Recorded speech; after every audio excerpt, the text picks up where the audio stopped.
Good evening and welcome to United Sauce and Wingers. I'm Dominic and we've just beaten Granada 2-0. I don't really know what to say about this, but we're going to get the guests on board. We're gonna really piece this together because look, I'm happy. Look at me. I'm happy. We need this to happen. But I always say this every single stream. We have to talk about it and break down the game. So I've got some unbelievable guests come in the house. We've got Hez in the house. How you doing, Hez? You good, brother? All good, bro. All good. How My are you? man. We got Waz in the house. You all good? Yeah, mate. Happy with the result, but a bit disappointed by the performance. We'll get into it. Mate, I can feel your pain, man. And AG with the Haribo, mate, that's how he feels. I'm going to leave AG right there. What's good? I'm going to leave him right there. Guys, thank you so much for joining in. Look, we've got to talk about the result. Guys, don't forget to subscribe if you're new. Like the video. We're going to break down the game because I'm seeing a lot of different things coming across Twitter, coming across how I feel, how the boys felt before we came on the show. And it's one of those bittersweets. Look, me, I'm always about the win. I don't care how we do it. We got to win. And don't get me wrong. I'm going to say this again. It is hard to go away in any competition and get a result. It is so important that we solidify ourselves in the next round. Don't get me wrong. We've obviously got McTominay, Maguire and Shaw out. But we've put ourselves in such a unique, beautiful position to get to the next round. That is the most important thing. Short term, fantastic. We move. Look, Granada have never been a real tough test for us. Every team is a tough test if you think about it. But on paper, a team that's ninth, considered the most goals in La Liga at 49, they should never really pose a challenge. And thank God all our predictions were right because that team were rubbish. They were literally a pencil without a rubber. They were a C without a freaking a Lido. You know what a Lido is? You know what I'm talking about. They were rubbish. And luckily, they had no players to finish their chances. Kennedy couldn't finish his chances. He had shots for days, couldn't finish it. But in this show, we're really going to break down where we go from here, the good things, the things we need to work on, what we felt about the team predictions, how the game panned out, because we have to talk about it properly. So I'm so glad you're here with us. Hope everybody's having a good time tonight, apart from the boring game, and everybody's well. Let's just get straight into it, boys. It was a weird one. It was a weird one for me. I don't know how I really feel about it. I'm still trying to piece it all together. Let's just start with Waz. How do you feel about that game, bro? Talk to me. Yes, it's a difficult one because I thought at the beginning of the game it was a fairly boring game, but at the beginning of the game I felt we were too safe. I felt we kept going sideways. We often come across low blocks, but against low blocks you got to take risks even if it don't pay off. You got to play that forward pass. You got to try and punch it into Fernandez. You've got to maybe with Pogba make a late run into the box. You've got to break that line. It's okay. It is the right thing to go side to side and find the space, but we do it a bit too much. That's the problem. And when the opposition do clear it, when you're pushed up against them, all Maguire and Lindelof have to do is sweep. That's it. It's how City do it. The defenders sweep. They're not really even in defensive positions because our team's so high up that centre back has got to sweep. But I felt we didn't take enough risk in the first half. But it was a brilliant goal in terms of Rashford. It was a good goal by Lindelof, but Rashford touch, he makes that goal with that touch. Touch was fantastic. The finish was excellent. And then in the second half, it was a bit more of the same. And then we got a late penalty later on. Yeah. It's a weird one for me. I'm always happy. I'm always happy when we win a game. Who isn't happy? It's just the manner of how we keep winning. I said before the game, I saw it, I tweeted out, I said, look, everybody's saying that we're going to absolutely smash Granada. And of course I want us to smash them. But come on, we've seen this book so many times when we don't treat the opposition with respect. This comes down to mentality. We need to make sure that every game we go in like we're going to play Barcelona. Don't get me wrong. It's hard to force yourself to have that mentality if you haven't got it. If you're not a born winner, you can't force yourself to think you're playing Barcelona when you're playing Granada. It's hard. But that's when it comes down to who's the captain, what is the manager and coach instilling, what players are playing. Because sometimes it might not come down to skill. Sometimes it comes down to the mentality of the player, of the winners on the pitch. And I didn't see a lot of winners on the pitch. I know we won the game, but that was a very stagnant, disjointed, boring game. I'll be honest with you, it was boring. In the first half, I saw it, and I said to myself, okay, How are we going to score a goal? How are we going to score a goal? And it came down to a ball over the top. Lindelof has done that so many times, boys, so many times. And it took the brilliance of Rashford to bring it down, the hand of God and his foot, the only foot that's probably working because you know he's injured. He's Mr. Glass, right? He brought it down and scored and saved us. How many times do we have a superhero save us? And actually, it's just getting a little bit boring at the moment. The game was boring. The way we play football's boring, and the pattern of each game we approach is boring. And I just don't like it. I need to see better. Hez, where you at, brother? Where you at? Talk to me.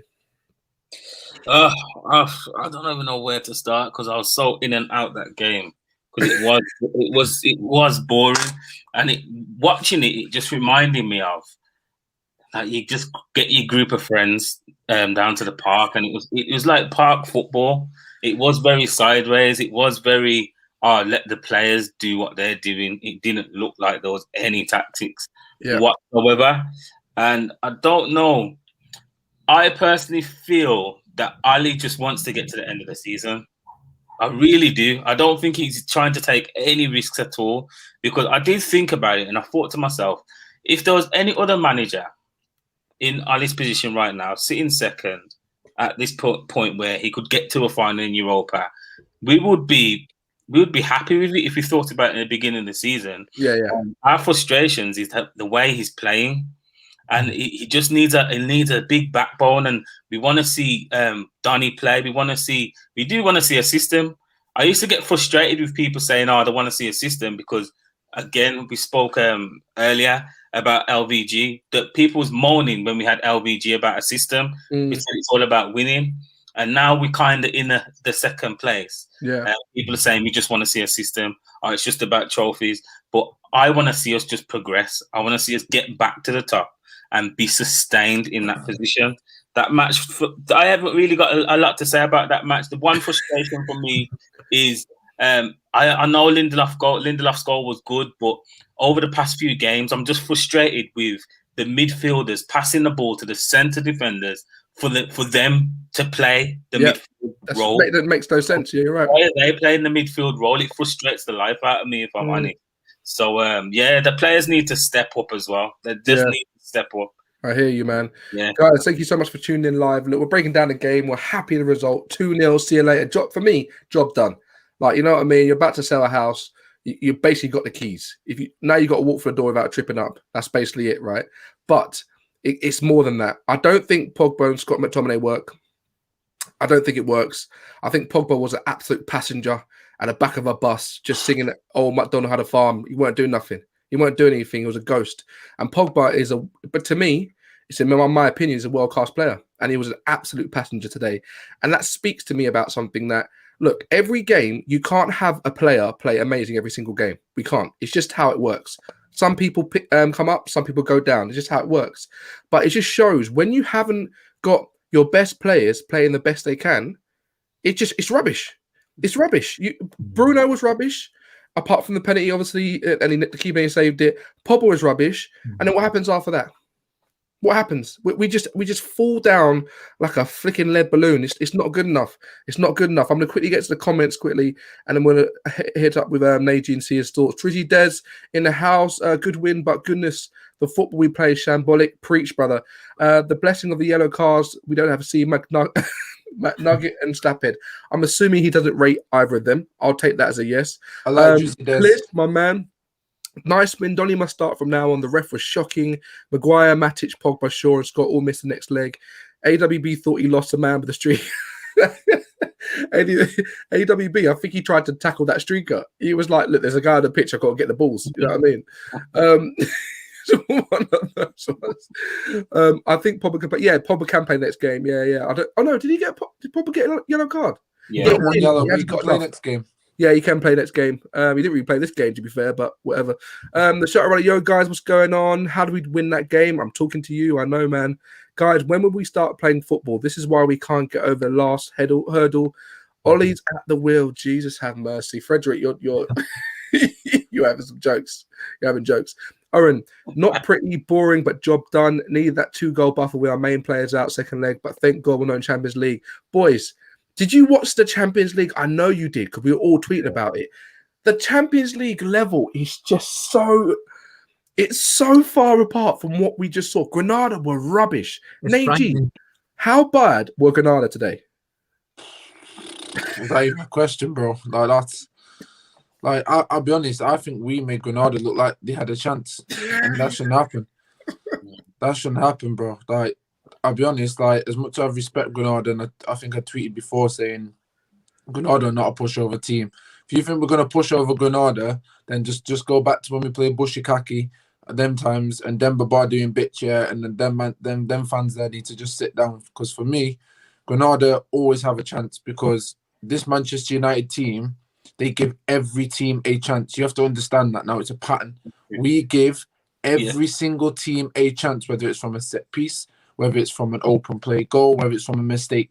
Manchester United, this Manchester United you see with these players that you feel are worthy of starting, have a mistake in them 24/7. You can't tell me a game where we've not had a solid performance where we've gone, oh, no mistakes here. Like we generally don't have flawless performances, and that's not a lot to ask, but it is if you rely on individuals, because individuals have their individual greatness and then individual issues, and because we don't play as a team or as a system that most fans would like to see, it's evident when someone messes up, they mess up. When someone does something incredible like that touch on Rashford, it's like, whoa, Rashford baller, sick. Do you know what I mean? So I'm not happy with the way we've played just because of the manner in which we've played, and I've been saying this a long time, Dom. Like I said, when Pogba leaves, that stupid baller, and I say these words every single time, that stupid ball over the top won't work. We need a system. And Lindelof played that ball over the top today, and that's the only way we scored against Granada. It's bad, man. If you can't break low blocks down, you can forget about winning anything. You can win your big games. You can do your Arsenal and try win City, once in every 10 games. That's fine. Cool, do that. But if you think this type of football for next season is going to be progressive, think again, mate. Because when Pogba goes, you've got no ball over the top. And like Dom said, Pogba was not on it today. Pogba wasn't on it today. For whatever reason, I think it's because he was next to McTominay. I'll be honest, he didn't know what to do. I'm not even lying now. Like banter aside, I'm cemented in my opinion now that McTominay, Maguire, Fred, they just need to go, bro. For me, they are squad potential, and if we're looking at progression next season, they should not be nowhere near the first team. I'm sorry. So for me, poor performance, but we're lucky we got the result, and I'm happy we got the result because next week we get to see no Maguire, which I'm happy with. And we don't get to see no McTominay, and he's going to be forced to play a buy-in Twanzebe, which, in my opinion, I feel will play higher up the pitch. It will make us look a little bit more confident on the ball, and we'll get Pogba and Bruno involved a little bit better. Yeah, mate, I hear you, man. Thanks, AG, man. We're going to go to comments in a second. I don't know what we do from here. I think we've got, as fans, we got to the point where, what you're like, when you're in an exam, right, and you start off really well, and you're answering the questions, you're dotting your I's, crossing your T's, and near the end, you're like, I can't really be bothered. So you just start writing rubbish. You're like, oh yeah, A, B, C, trees, green, lollipop. You just start writing rubbish because you've kind of passed already. You've got enough score to pass. So you're just like, I feel like us fans are just like, you know what? It is what it is. Let's just get to the end of the season and miraculously it will all get better. I'm here to give you a little bit of wake up call. It's not going to just be that sort of miracle, Cinderella flicking, kiss a frog. It's not going to be like that. There's so much work that needs to be done in this team. It's not. I think some people are thinking, no, as soon as we get the players, we're done. As soon as we get Sancho, we're done. It doesn't work like that. It doesn't. This is the thing, right? People think, how many teams have we seen across all the world, European competitions, where they buy the best players and the team doesn't work? Remember when the QPR bought every single player? They're like, yeah, we're not going to get relegated. They struggled. They struggled. It's not just about getting a player, the best player you can, and then just slot them in saying, now we're sorted. Look, don't get me wrong. If we get a Sancho, we will elevate. It's a fact. It's impossible not to because we've got a better player and we haven't really got an active right winger. But it's the way you mold these teams together. I'm sitting down watching this match next to my wife who's watching Grey's Anatomy. She's just come back on the new season, right? And I nearly fell asleep. I was like, this is so boring. This is Manchester United, and I'm thinking to myself, oh my gosh, what's on TV? Like, what's on TV? People in the comments, look, Luke, my man, without a lapse in concentration from them and a last-minute penalty, what did we do to create against a subpar Spanish team?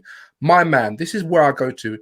After 60 minutes, boys, after 64 minutes, right? Okay, we had 1 shot on target, 2 off target, and 1 clear-cut chance.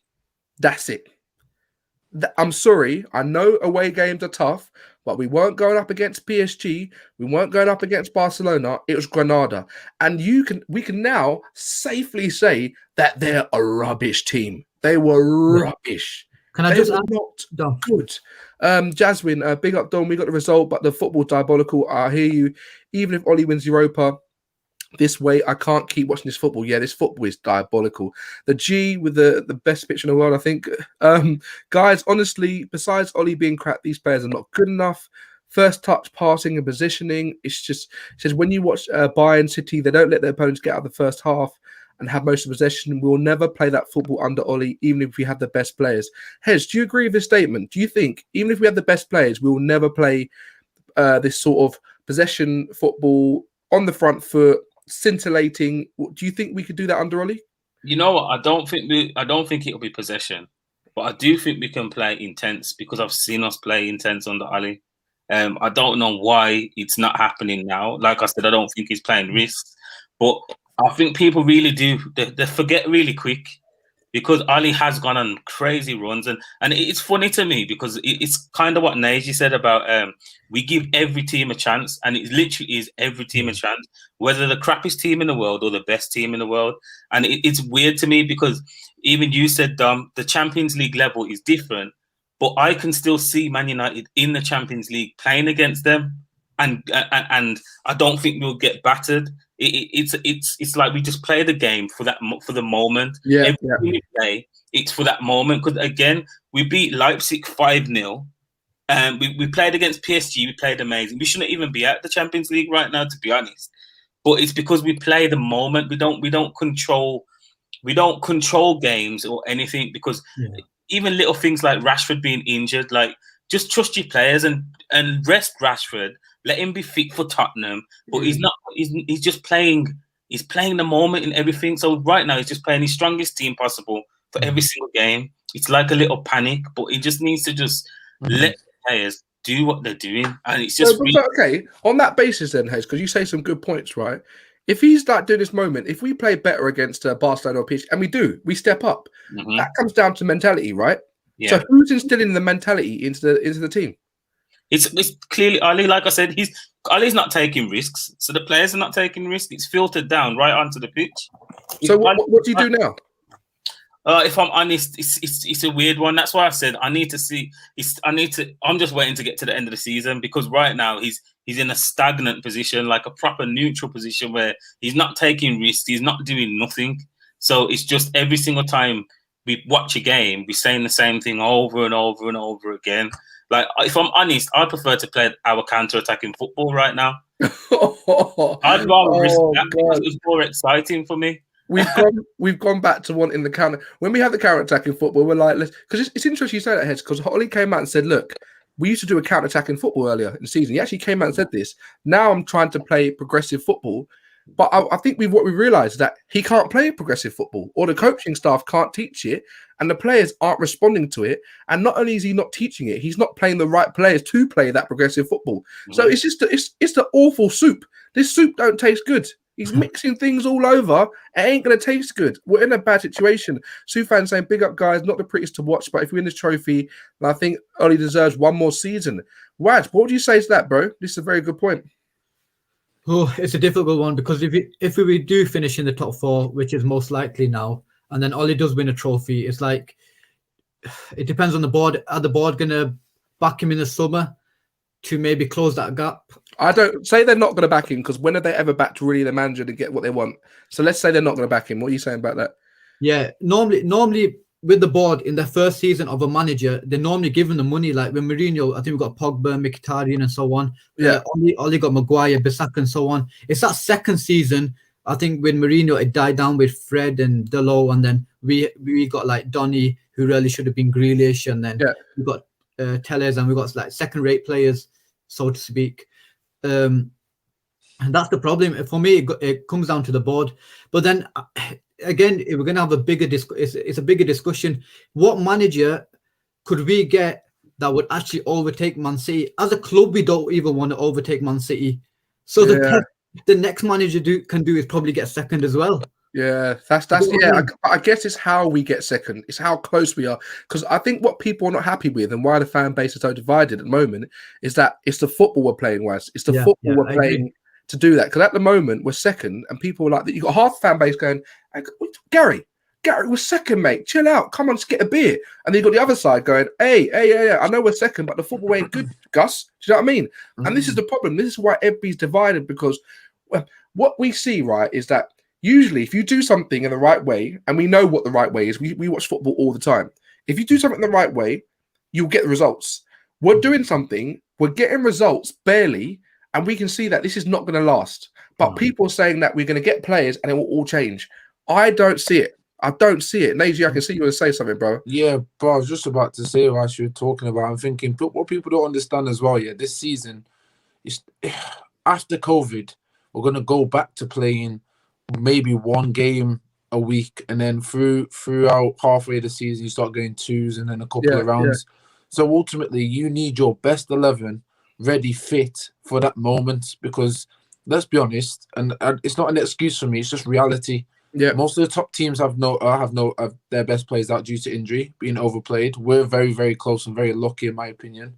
Also, fans being in the ground. Now, if I'm honest with you, bro, if I remember last time I was in the ground and I was cussing Ashley Young, yeah, you think you've got 60, 70,000 people moaning at you on this pitch. Some of the mentalities of these players, you think they can handle it? You think they're going to handle it? Because when Scott McTominay gets the ball at his feet and gets rid of it, or Fred makes a pass, all you're going to hear is all the fans going, oh, booing this, and this. And it's going to add pressure. When I say pressure from United, if you think social media is mad, like when you're in the ground, it is another level, bro. And that pressure will filter onto those humans. That's all they ask footballers as humans. It's true. And then you'll understand when I'm talking about a mentality. Some players don't have it, that natural born, when they don't know how to thrive off it. Only Bruno, I'll be honest, and Pogba maybe to an extent can get onto it. And even Pogba struggled sometimes when the fans have got on his back. I cannot see next season, and I predicted 6th this season before the summer, even before Sancho was a miss for us. Yeah. I predicted 6th. Next season, don't get it twisted if we're probably around that or probably lower. And then fans will, oh, what's going on? And they'll be blaming something else. Next season, I do not genuinely believe the way we're playing right now is going to get us up there. We're very lucky based on factors that we can't control. And I think it's clouding everyone's judgment at this moment in time. And it's frustrating that fans are just looking at results and the league position. Look at the bigger picture, please. I'm begging you. Yeah, and it's weird because when you're in this position, it's like you only look at what you're seeing at the moment. Like, because you're in second, you don't want to look at anything else. No, we're second. Forget about all that rubbish. Forget about it. But if you're not in second, then you start to look at all the close things and think, why you're not in second? It doesn't really make any sense.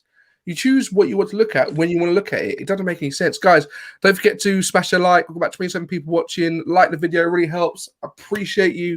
As always, subscribe if you're new on the road to 700.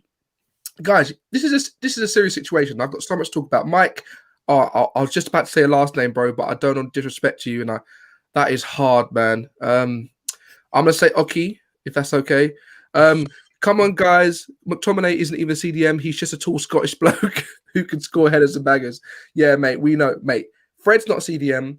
Scott McTominay is not a CDM. We've got Matic, and we know Matic is on the way out in his suit after getting a new contract. The amount of people we give new contract to, and they're on the way out.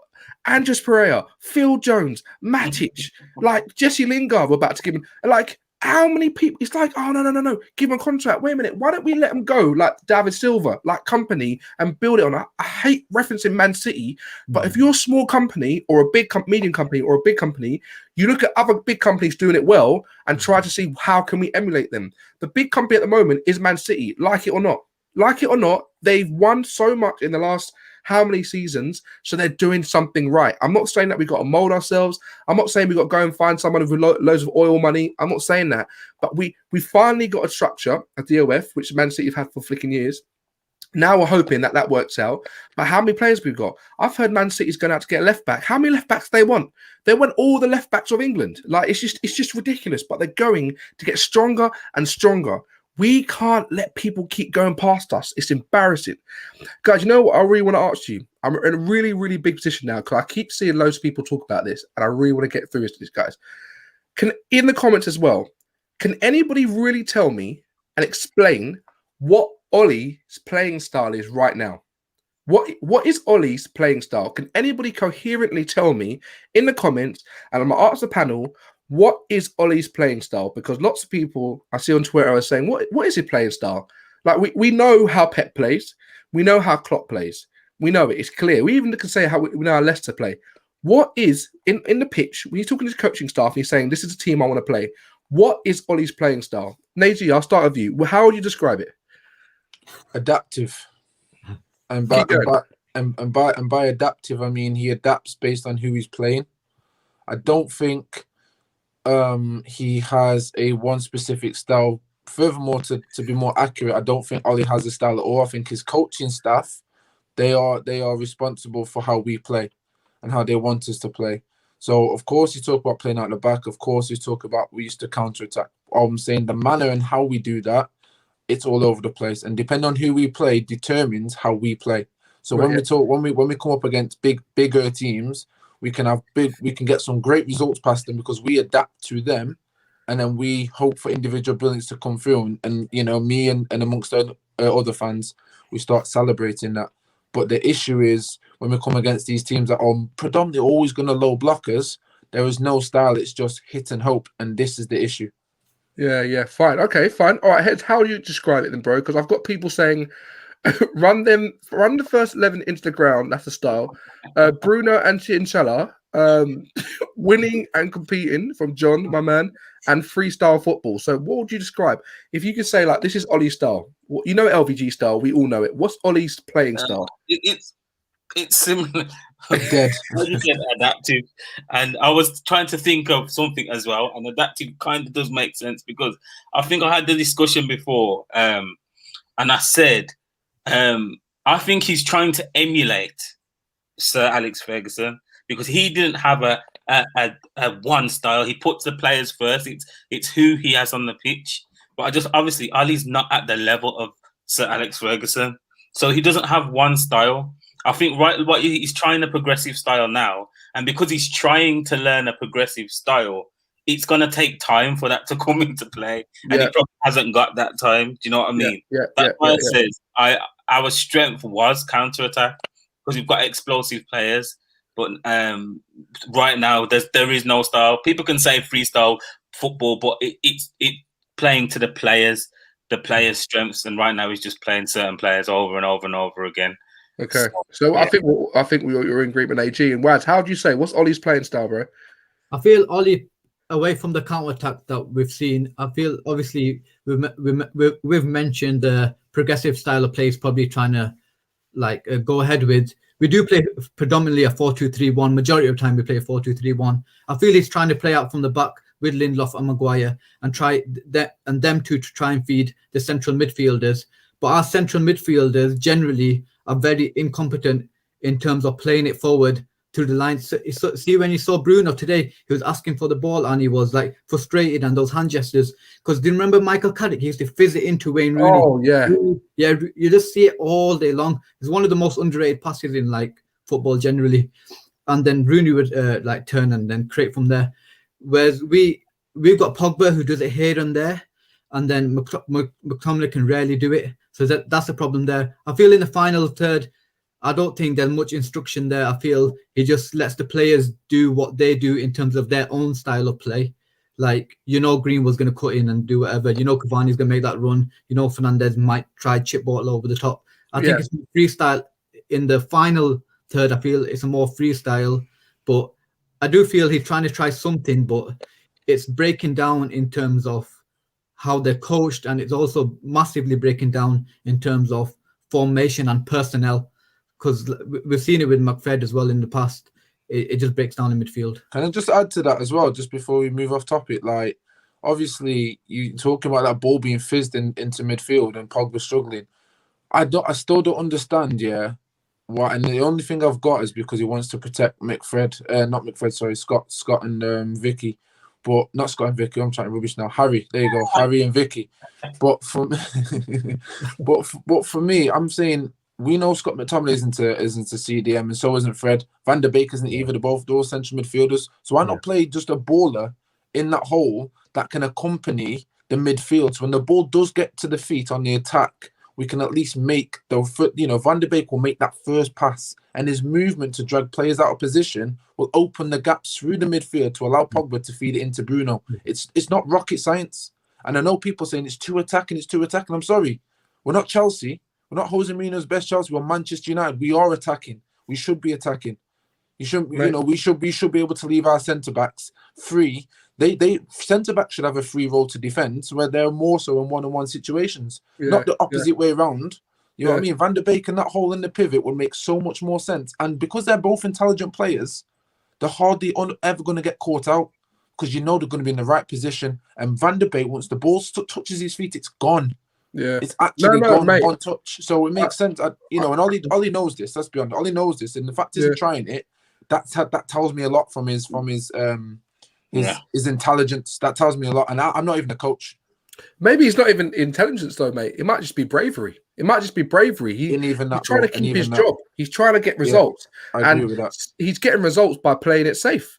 Like he's played it safe, and some people might say no, he's playing safe. He's playing to win, 100%. He's playing it safe, and he's playing to win. And that's how he's doing it. And look, I respect him. If I was a manager and I want to keep my job, I'll do whatever it takes. I wouldn't listen to people in the flicking stream or the flicking press. Do you know what I mean? I'll be like, forget these guys. I'm keeping my job. I got 10 million coming up, and I love this. Can I ask you guys a question quickly before you move on, Dom? Go on, yeah. If Ollie, and this is into the comments as well, if Ollie was genuinely going to play his better players, as we pretty much know, and actually go for every game, would the fans be as upset if we lost? Yes, we would. We would. I hope we wouldn't be, but we would, because at the end of the day, if we wasn't sitting second right now, flipping out, definitely be out of the job. The fans would put so much pressure on everything. There'll be so much negativity. He'll be out of a job. And I personally think we should play our best. The best football we've played is when we've had at least Maguire and Bailly, someone with speed, to allow the rest of the players to do what they're doing. And if we ain't got the results right now, I don't think that the fans ain't going to be happy. They want the full package right now, and I don't think the full package is going to come right just like this. If I'm honest, it's going to be a very, very long process, boys. I want to get into something, right? Let's make sure I get the thing. I want to get into something, right? And this is a big topic, so I want this to be an open debate. Open debate. Have your say. You can talk whatever you want to talk, guys. In the comments, I want to get your views as well. My man Chris just put up a comment here from Ollie. Hopefully they'll be okay. Of course, Marcus was a bit sore over the last few days, so we didn't want to aggravate that too much. But apart from that, we should be okay. If you know what we're talking about Marcus Rashford, who is he's got 20 goals now. He's on a different level. He's basically playing one leg, and he's basically our most influential player after Bruno Fernandes, right?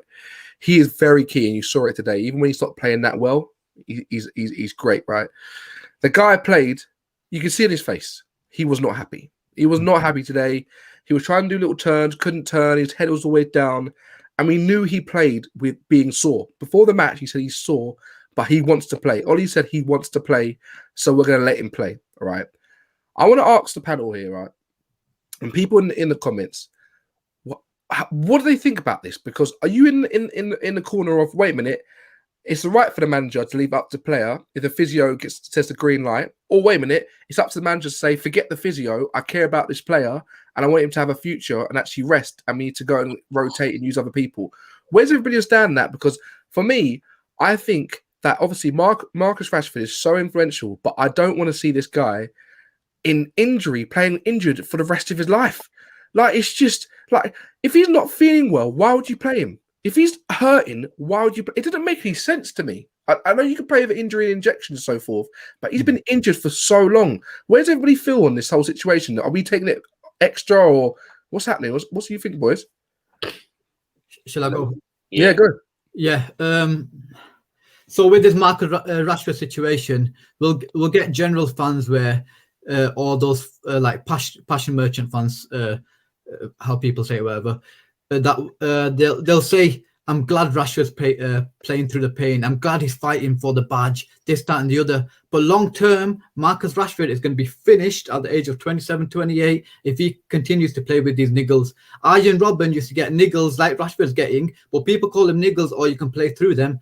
But Robben, he built up a reputation in Germany of missing games due to certain niggles, but Robben was smart. That's why Robben lasted till he was 35 years old. Even Roy Keane mentioned in his own book, he goes, I played with Knox for Manchester United. He goes, I regret playing with Knox for Manchester United because that slowed me down later on in my career. And that's Roy Keane. So sometimes you've got to take the decision away out of the player hands for the long-term future. If Marcus Rashford wants to play and he's injured, you say, Marcus Rashford, you're injured, I'm resting you, I care about the long-term future. But again, this is where certain people at Neji have a point. This is where Ollie's covering his own back. He's playing Rashford because he needs Rashford for his own results. But really, if Ollie cares about long-term for the club and Rashford's well-being, he'd drop Marcus Rashford. Simple. Head, do you agree with that? I do. He needs to, like, he shouldn't be I don't think he should be playing Rashford, if I'm honest. He should rotate it, and it all comes down to mentality and motivation at the end of the day. If Ollie's telling Rashford, look, okay, you know what, we do need Rashford, but we shouldn't we've got enough players that play like him. Yeah. Do you know what I mean? And I think, like you say, people say, put him in a system. All you need to do is get someone with flair like Rashford and tell them, direct them what to do, and everything else should work. I mean, we've got enough players on the pitch to win games, especially in this game like Granada. We shouldn't need Rashford in this game. We need him for Tottenham, but not for Granada. It's poor. I think it's poor. Very poor. I think what we keep doing is playing Plan A. We always play Plan A. Yeah. It's Plan A. Doesn't matter where you are in the league. Remember when we played, was it Rochdale or Tranmere or whatever the team was? And Rochdale came back from injury, got injured again. We had to play Plan A. We have to always play Plan A. And what happens is that every time we play Plan A, Harry Maguire ends up being the most played in the whole flicking Europe or Premier League, most minutes, and Rashford and Bruno. And honestly, if Bruno gets an injury, that is so big.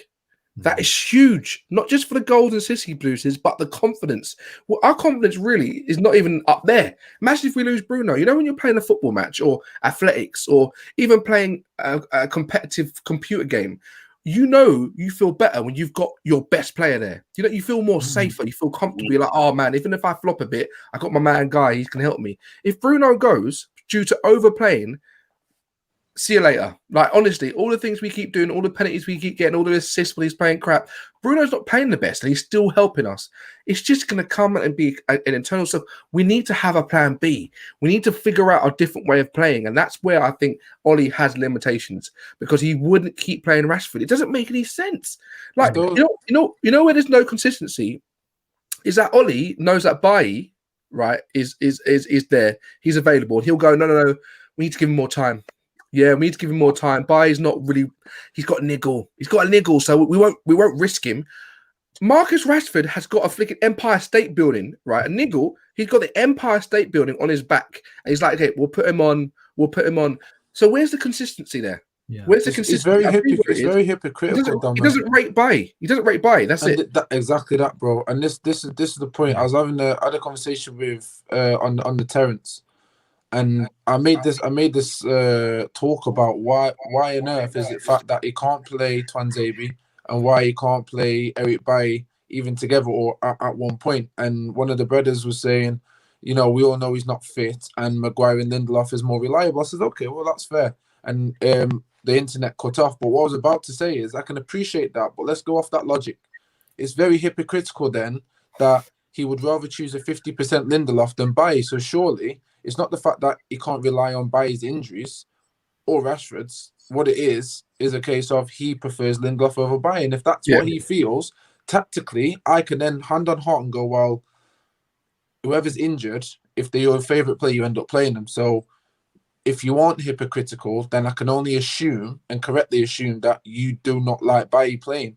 And you don't trust Diallo or for Rashford. You don't trust Van der Beek. And let's be honest, if we did a scout of all United fans and we picked 5 players out of the first 11 and bench that you would rather walk away, I'm pretty sure the ones you know that you can build a team around wouldn't be on that bench, and most of those ones are the ones that are talking about leaving. By Pogba, Van de Beek, Bruno. These are the players that are, you know, either in the news back. I know it's news, but they're being talked about leaving. It's never Scott McTominay. It's never Fred. It's never Maguire. It's never even Lindelof. Do you know what I mean? Like this is what we're doing as a fan base. We're being sucked into this formation, what he's enjoying, and going, oh, Ollie's doing a good job because he's second. You know what's really interesting? I just thought about it just now, and all the players that are the B team that Ollie doesn't trust. Like, I think we could actually make a really good team. Like, I'm thinking about it, right? If you go from the back, say De Gea is number 1 again because he's come back and he's there, right? Henderson, more than capable keeper, done. You got Bailly and Tuanzebe. I think they could do a job. Yeah. Why couldn't they? 100%. Job. You got Telles, who was captain for his Porto teams, free kicks, penalties, having a laugh, right? He just needs to play some games. Right back, you're stretching a bit. Brandon Williams is rubbish. We need another right back, okay? Going to midfield, you've got Matic, you've got Van der Beek. Who else have you got? You've got Amid Diallo. If it's based on minutes, bro, then Pogba would be in the B team because he's played the most. There you go. And you got Martial, who doesn't play every single game sometimes. You've got a strong team. Yeah. You've got a team that actually probably play a different side of football based on just how they play football. Do you know what I mean? It's weird that we can't integrate this team. And we always talk about squad depth. I don't get it. Why can't we integrate the team and not have to rely on individual players? It's the same thing after the same thing. I knew what was going to happen. And go, what do you think about the situation when Dan James was starting, right? Because I've got nothing against Dan James. I think he's a limited player, but he can do a job. He keeps his form. He keeps his structure. Ollie obviously thought that we'll go against a low block. Dan James does not do well against a low block. So where was the thinking behind that? Where was the thinking? Oh, you're mute, Hez. You're mute. Go on, Hez. I think it's just because Dan James is on form. Yeah, I think that's the case. He's on form for Wales. He's on form at the moment for United, you could say. But that form ain't going to last long. If I'm honest, it ain't going to last long. I just think that's the main reason why Dan James is playing. And I just want to say quickly, I remembered what you just said about our B team. I remember when Bruno first came and Pogba came back from injury, and in training they played 2 teams. Pogba was playing the 10 on one team, Bruno was playing the 10 on the other team, and the mix of teams, both teams is a strong team. I remember that in the pre-season. Yeah, and behind closed doors. But he never swaps. He's never swapping Bruno with Pogba, and that annoys me because what's happening to Bruno right now is exactly what happened to Pogba.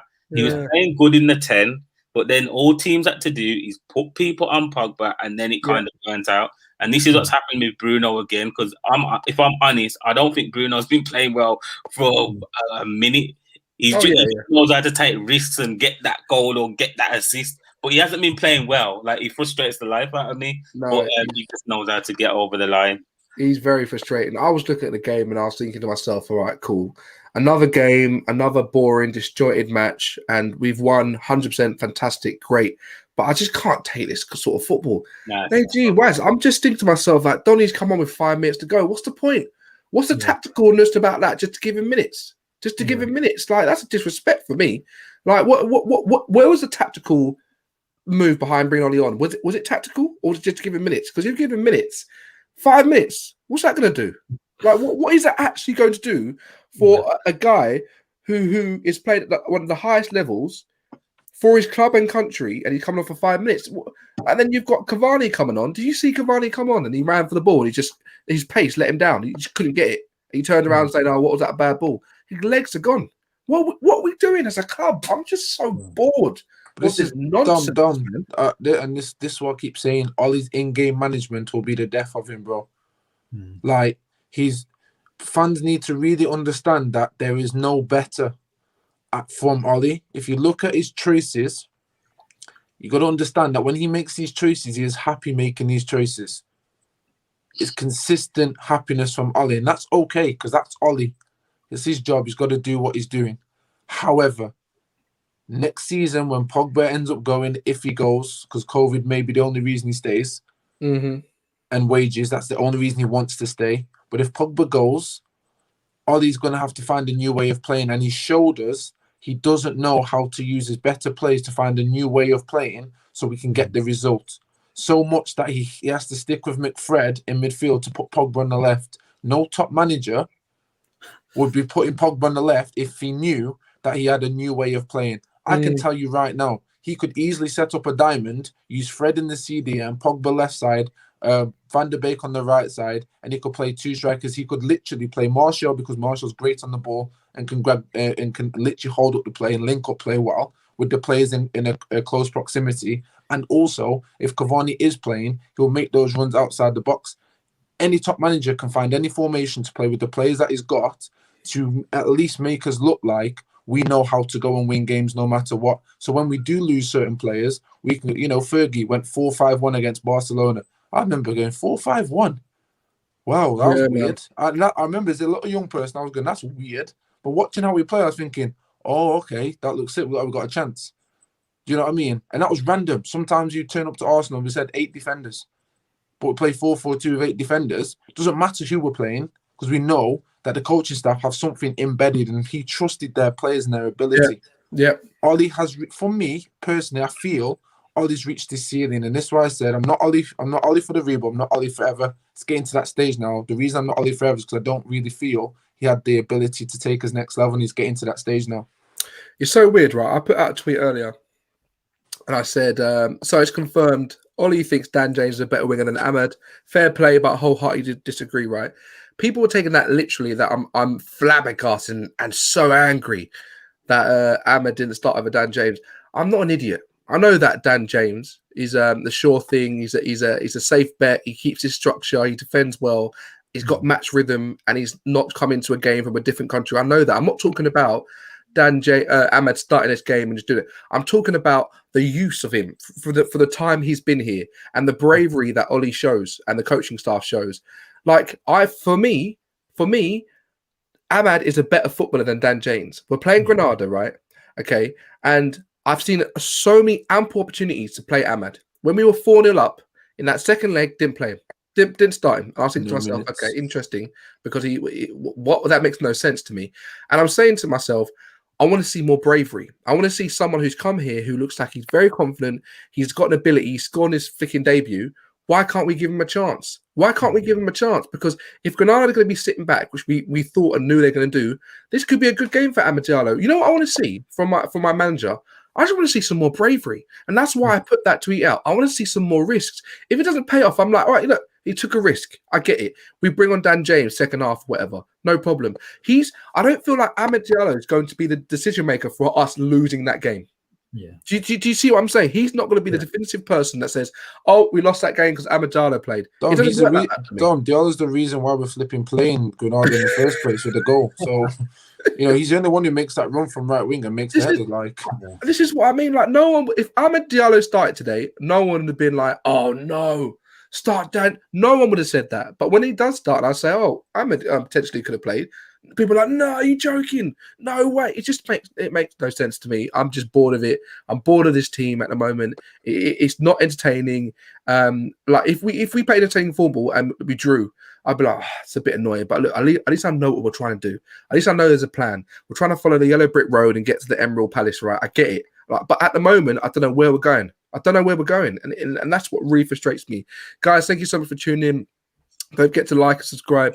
I just want to kind of finish off with obviously we're through to the next round, and I'm happy, and you can't take that away from us, right? But it's a big point, and I'm not trying to be negative. I just want to see our team get to the highest heights and just do better. Where do we go in terms of Cavani, right? Because Cavani looks to be out, really. Boca Juniors saying he's basically nearly a done deal. How do you boys feel about Cavani?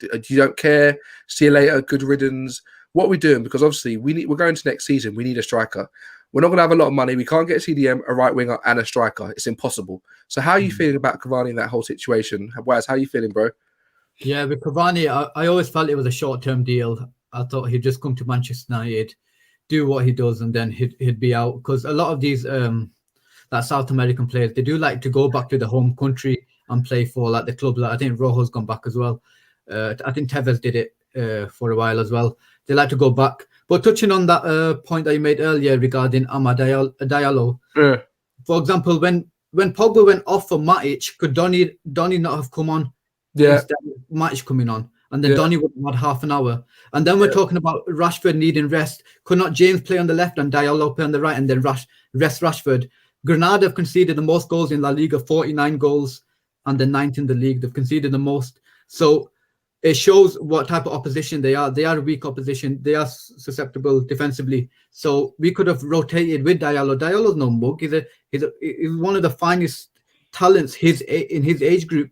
He should be playing against Granada. So I agree with you in that sense. And with Cavani, I think it is what he is. I think ultimately a lot of fans expected this, to be honest. Yeah, I'm just so over it. I don't have nothing for Cavani. I'll be honest with you. How do you feel about Cavani, man? Yeah, I want to be honest. I want him gone. The reason why I do want him gone because I personally think he's a factor as to why we've changed the way we played. Because last season there was a lot of interchanging with Greenwood, Martial, and Rashford. Yeah, you're right. There was a lot of changing. Yeah, there's nothing now, and I really feel, and I think it was similar to when we had Lukaku. When we had Lukaku, he's a number 9. He's a beast. Don't get me wrong. He is a beast, but it was a way of playing that didn't suit. I don't think a stagnant number 9 works for us. Not with Rashford, Martial, and Greenwood. I think we need that interchanging back. Yeah. It affected the midfield as well. Even the midfield got involved with all of it. Martial would hold up the ball. Bruno Fernandes, how much times was he in the middle of the box? He was like in a striker's position. So I want him gone. I do want him gone. I do want him gone. I feel your pain, man. I feel like he just came for a payday a little bit. Yeah. And a big club, and now he's like, I'm bored now. I want to go. Come on, man. I thought we're in this for the long haul. He's played a handful of games, and now you see you later. Just whatever. Neji, how you feel, man? Same way, bro. Same way as you guys, man. I think when Cavani first came, he had a lot to prove to the United fans. When he first came, he had a lot to prove to United fans because I said before, and I have to give him respect. Yeah. A lot of the fans were using the Ed Woodward hate of the Sancho deal and passing it over to Cavani, especially when he got given the number 7. People were fuming. I was one of them. He's injury prone. When he came back into the team, he was like, wow, I'm going to give him credit. I'm looking at the whole picture. Cavani came in, he was like, raw. We actually need Cavani. Like, look at that movement. Martial don't do that. Greenwood don't do it. They can learn. And yes, they can. And, and when we were making those comments, we weren't saying it just to backtrack. We were saying it based on the honesty that we saw there and then. So we have to keep that same honesty right now and go, okay, now he's settled. Now he's been he's had his few issues and blips. Now he's had a few injuries and he's telling Ollie, I'm not 100% so I can't play. Now it's like, okay, I've played my way into the team. I've now got complacent. I feel he's got complacent. It's a case of now I want to go because things aren't working out for him. It's like when he come to United, like any new player, they come to United with expectation of this is Manchester United. And when they're there, their environment and their aura switches up because you can later see that probably what they thought United was isn't what it was. And, that filters through the players and that's a shame to see. So for me, he's got a bounce, of course. Shouldn't have ever had him in the first place. Save the 10 mil that we've just given his stupid agent and himself. Yeah. Save that and just stick with your 4-3-3 in terms of 1 DM, 2 8s, rotating front 3 because that's what got us to third last season. That's what everyone was gassed with. I'm sorry, Ollie's gone safe after that Spurs game. Shit himself, shit a big brick and was like, nah, mate, like cleaning this up and staying in my closet. Like that's it, bro. So he's got to go from me, man. Him and Ollie and Cavani end of the season. Laters. You've heard it, man. Ollie's got a closet that he needs to clean, apparently. Guys, thank you so much for joining. Look, we've got to be happy with the result. Apologies for the graphics, man. It's just how I feel. It makes me calm, and we now move knowing that we've won as we face Tottenham. Don't forget to tune in. We'll do a match preview probably tomorrow if I get time, but there's definitely a match reaction straight after the game. So be here. That'll be a good panel for that one as well. It's a good result. We move, but now the Premier League takes full focus.